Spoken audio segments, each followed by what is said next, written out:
যোৱাকালি কংগ্ৰেছ দল যিমান নিম্ন পৰ্যায়লৈকে নামিব পাৰে সিমান নিম্ন পৰ্যায়লৈকে নামি গৈ কংগ্ৰেছ দলে নিজৰ চৰিত্ৰ অসমৰ ৰাইজৰ আগত পুনৰ এবাৰ প্ৰকাশ কৰিলে।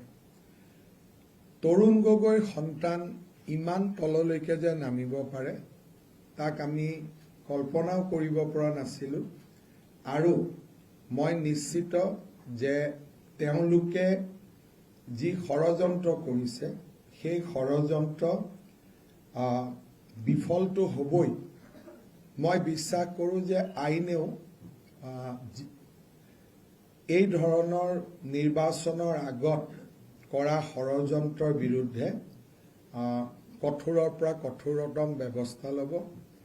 ইলেকশ্যনৰ আগত ইলেকশ্যনৰ ৰিজাল্ট ইনফ্লুৱেঞ্চ কৰিব পৰা এনেকুৱা ধৰণৰ ভুল তথ্যৰ যিটো ক্ৰিমিনেল অফেন্স তাৰ শাস্তি হ'ল যাৱজ্জীৱন কাৰাদণ্ড। নৰ্মেলি এনেকুৱা ধৰণৰ যদি এলিগেশ্যন আনে it is simply become a defamation case. কিন্তু ইলেকশ্যনৰ ৰিজাল্টক ইনফ্লুৱেঞ্চ কৰিবৰ কাৰণে যেতিয়া এনেকুৱা ধৰণৰ ব্যৱস্থা লোৱা হয় তেতিয়াহ'লে তাক ইলেকশ্যনৰ লগত লিংক কৰা হয় যে ইলেকশ্যনৰ ৰিজাল্টক প্ৰতিফলিত কৰিব খুজিছে আৰু এনেকুৱা দোষৰ শাস্তি ভাৰতীয় ন্যায় সংহিতা মতে যাৱজ্জীৱন কাৰাদণ্ড। যোৱাকালি কংগ্ৰেছ দল যিমান নিম্ন পৰ্যায়লৈকে নামিব পাৰে সিমান নিম্ন পৰ্যায়লৈকে নামি গৈ কংগ্ৰেছ দলে নিজৰ চৰিত্ৰ অসমৰ ৰাইজৰ আগত পুনৰ এবাৰ প্ৰকাশ কৰিলে। তৰুণ গগৈৰ সন্তান ইমান তললৈকে যে নামিব পাৰে তাক আমি কল্পনাও কৰিব পৰা নাছিলোঁ আৰু মই নিশ্চিত যে তেওঁলোকে যি ষড়যন্ত্ৰ কৰিছে সেই ষড়যন্ত্ৰ বিফলটো হ'বই। মই বিশ্বাস কৰোঁ যে আইনেও এই ধৰণৰ নিৰ্বাচনৰ আগত কৰা ষড়যন্ত্ৰৰ বিৰুদ্ধে কঠোৰৰ পৰা কঠোৰতম ব্যৱস্থা ল'ব। ইলেকশ্যনৰ আগত ইলেকশ্যনৰ ৰিজাল্ট ইনফ্লুৱেঞ্চ কৰিব পৰা এনেকুৱা ধৰণৰ ভুল তথ্যৰ যিটো ক্ৰিমিনেল অফেন্স তাৰ শাস্তি হ'ল যাৱজ্জীৱন কাৰাদণ্ড। নৰ্মেলি এনেকুৱা ধৰণৰ যদি এলিগেশ্যন আনে it is simply become a defamation case. কিন্তু ইলেকশ্যনৰ ৰিজাল্টক ইনফ্লুৱেঞ্চ কৰিবৰ কাৰণে যেতিয়া এনেকুৱা ধৰণৰ ব্যৱস্থা লোৱা হয় তেতিয়াহ'লে তাক ইলেকশ্যনৰ লগত লিংক কৰা হয় যে ইলেকশ্যনৰ ৰিজাল্টক প্ৰতিফলিত কৰিব খুজিছে আৰু এনেকুৱা দোষৰ শাস্তি ভাৰতীয় ন্যায় সংহিতা মতে যাৱজ্জীৱন কাৰাদণ্ড। যোৱাকালি কংগ্ৰেছ দল যিমান নিম্ন পৰ্যায়লৈকে নামিব পাৰে সিমান নিম্ন পৰ্যায়লৈকে নামি গৈ কংগ্ৰেছ দলে নিজৰ চৰিত্ৰ অসমৰ ৰাইজৰ আগত পুনৰ এবাৰ প্ৰকাশ কৰিলে।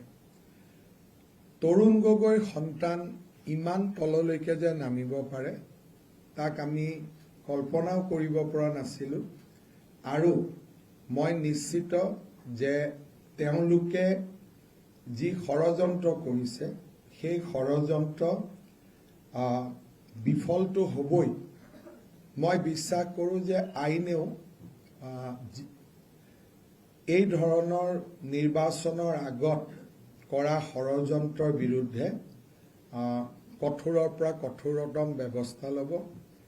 ইলেকশ্যনৰ আগত ইলেকশ্যনৰ ৰিজাল্ট ইনফ্লুৱেঞ্চ কৰিব পৰা এনেকুৱা ধৰণৰ ভুল তথ্যৰ যিটো ক্ৰিমিনেল অফেন্স তাৰ শাস্তি হ'ল যাৱজ্জীৱন কাৰাদণ্ড। নৰ্মেলি এনেকুৱা ধৰণৰ যদি এলিগেশ্যন আনে it is simply become a defamation case. কিন্তু ইলেকশ্যনৰ ৰিজাল্টক ইনফ্লুৱেঞ্চ কৰিবৰ কাৰণে যেতিয়া এনেকুৱা ধৰণৰ ব্যৱস্থা লোৱা হয় তেতিয়াহ'লে তাক ইলেকশ্যনৰ লগত লিংক কৰা হয় যে ইলেকশ্যনৰ ৰিজাল্টক প্ৰতিফলিত কৰিব খুজিছে আৰু এনেকুৱা দোষৰ শাস্তি ভাৰতীয় ন্যায় সংহিতা মতে যাৱজ্জীৱন কাৰাদণ্ড।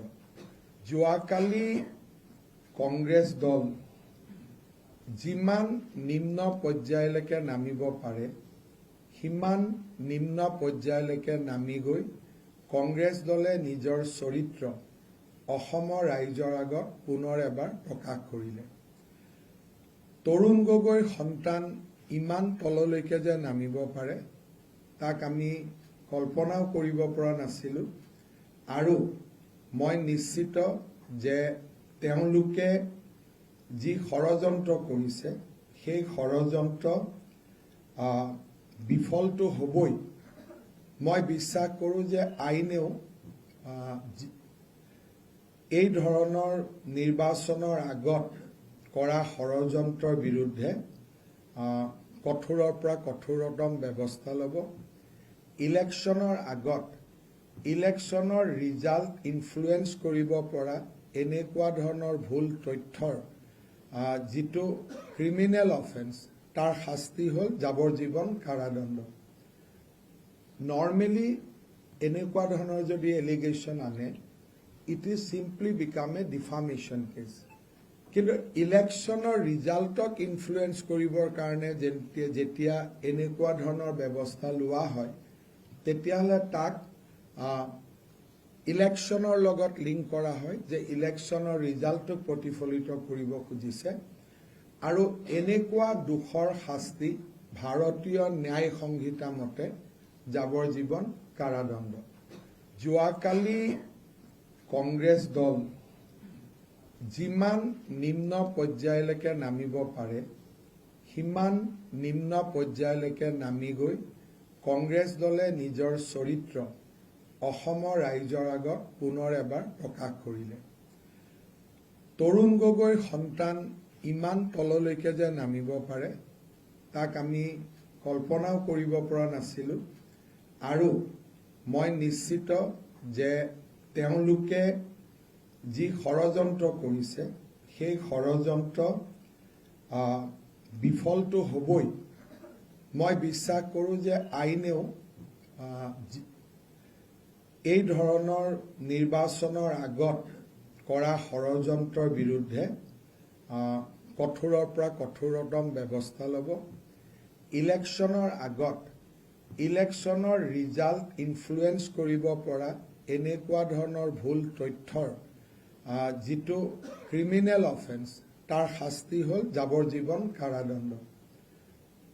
নৰ্মেলি এনেকুৱা ধৰণৰ যদি এলিগেশ্যন আনে it is simply become a defamation case. কিন্তু ইলেকশ্যনৰ ৰিজাল্টক ইনফ্লুৱেঞ্চ কৰিবৰ কাৰণে যেতিয়া এনেকুৱা ধৰণৰ ব্যৱস্থা লোৱা হয় তেতিয়াহ'লে তাক ইলেকশ্যনৰ লগত লিংক কৰা হয় যে ইলেকশ্যনৰ ৰিজাল্টক প্ৰতিফলিত কৰিব খুজিছে আৰু এনেকুৱা দোষৰ শাস্তি ভাৰতীয় ন্যায় সংহিতা মতে যাৱজ্জীৱন কাৰাদণ্ড।